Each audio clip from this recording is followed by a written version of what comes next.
Yan, good morning sa inyo lahat dyan. This is QSN. Welcome to my vlog. At nandito tayo ngayon sa Marilao, Bulacan.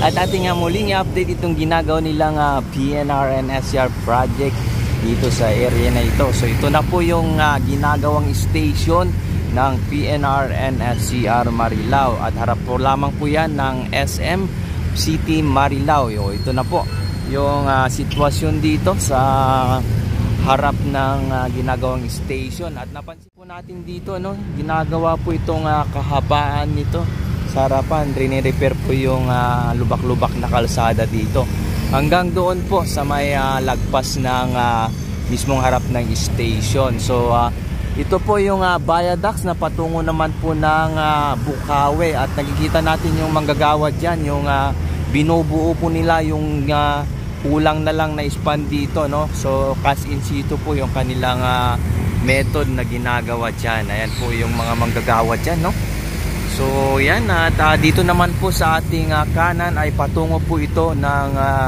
may kawayan na Bulacan, o dyan po sa may station ng PNR. Yan po. So doon man naman may gumagawa din doon sa may dugtungan din ng cast in situ yung exit nitong SM City Marilao. Yan. So napansin nyo po, tatlong viaduct yung nandito dahil meron po itong express lane para po dito sa tuloy-tuloy na biyahe ng train, So yan, tayo mag-drone para makita nyo yung iba pang mga progress nitong ginagawa nilang station. At check natin itong SM expansion dyan, kung ano na yung progress, at itong roof ng station kung nag-start na po ba dyan sa may roof niya. Okay?